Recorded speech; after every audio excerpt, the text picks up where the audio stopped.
The Sonic series, in a nutshell. Oh boy, I just got me a Genesis. That means it comes with this little game called Sonic the Hedgehog. Oh my gosh, he's so fast! Oh my god, this is the best game. This is way better than Mario. Oh my gosh, it's now 2 players now. Oh my gosh, it's not gonna get any better than this. It's not gonna get any better than this.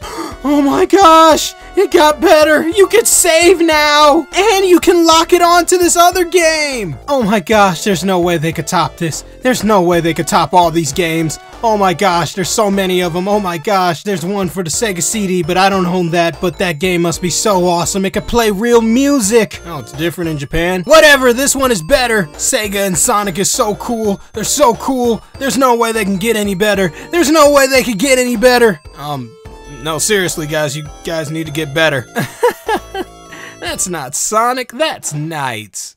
No, seriously, where's the Sonic game for Sega Saturn? No, those don't count. Where's the real Sonic game? It got canceled. You mean I gotta wait until it comes out for the Dreamcast? Well, I guess I can, as long as it's good.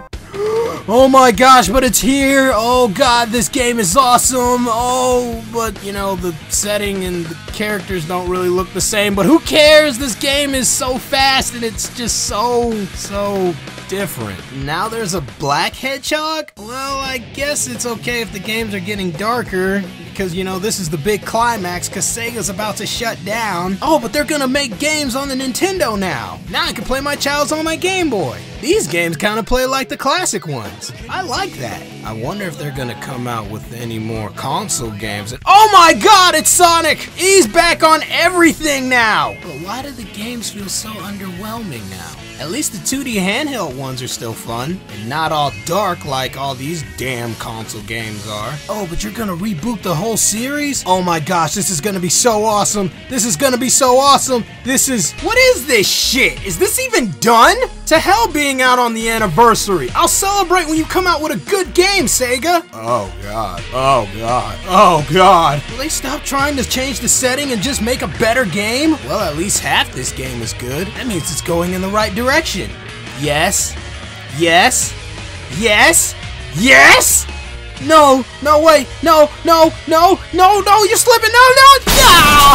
Oh, no. So do you got a game to come out to clean up this mess, Sega? That's not gonna clean up this mess. And that's the rise and fall of Sonic the Hedgehog. You know, I remember the birth of Sonic the Hedgehog back in the 90s. Back when college education really didn't cost all that much. But that's when Sonic was an A game. I mean, every single Sonic title that ever came out just stole more and more of Nintendo's market share. And you cats be talking about fanboys raving over PS4s over Xbox Ones. Okay, when it was just Nintendo and Sega, it was a gang war. You couldn't go into neighborhoods without getting your ass smacked. And seeing how Super Mario World and Sonic 1 both came out around the same time, it all made that much sense. The fans of Sonic always defended their favorite character, as well as the company. However, seeing how things are starting to go down south for Sega, I think it's time that we actually look at how Sonic has been affected by time. And I know some of the fans stand up for every single Sonic game that comes out, despite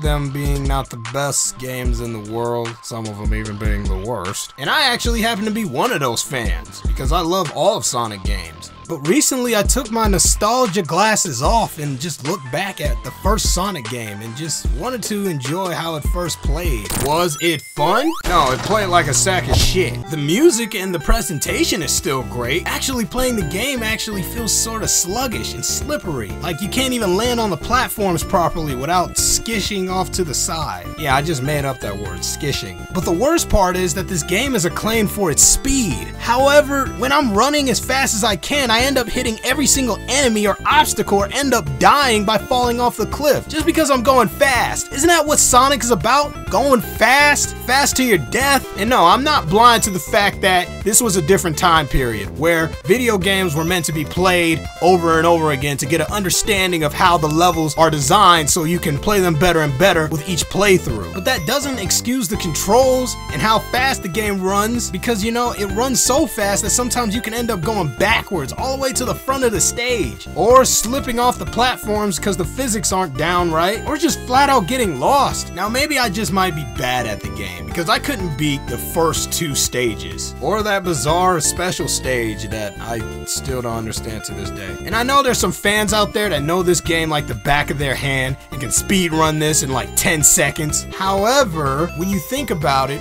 you want your game to be approachable to anyone and everyone, and that is why this game is timeless. Now you got a younger generation trying to play the games and not understanding why they were fun in the first place. And the most harsh thing about this game is that it doesn't really have a save feature. Really, a lot of Sega games didn't have save features. It was marketed as an arcade console. The point is though, you know, when you die, you go all the way back to start, which is something that is very frustrating to anyone, and this is why everybody used the cheat codes back then. With that being said, is breaking the game making it any better to play? Well, at least it's not as fun as I remember it to be. I'll give it the benefit of the doubt because it was the first Sonic game and, you know, it still had some kinks to work out. But I'm only flabbergasted how so many Sonic fans look at this and say that this was the best time for Sonic. However, I just say, take off your rose-tinted glasses and look at this game. Tell me that you enjoy this game because of not the way you remember it, but because it's how it plays. And if you ask me, pressing a single button and trying to just jump on all these platforms while keeping a constant pace is not even all that enjoyable. It's actually kind of nauseating. And even if I don't enjoy this game like I thought I used to, I still enjoy the Sonic character. And I believe that the fans, and so is Sega, just really enjoy the cocky blue hedgehog. And when you compare him to some fat ass plumber that wears red, his design just runs circles around Mario. Now if Sega could come out with a consistent formula for Sonic and his games, I believe that he could actually, you know, have a big comeback and bring Sega back into the console race.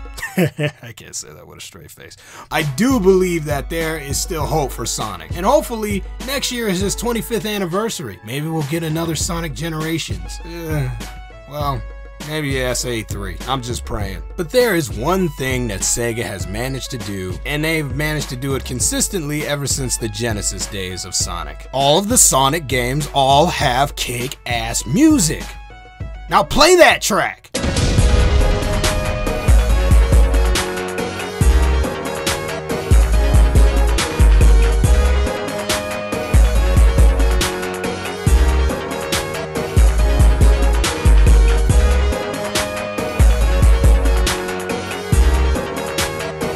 Sega.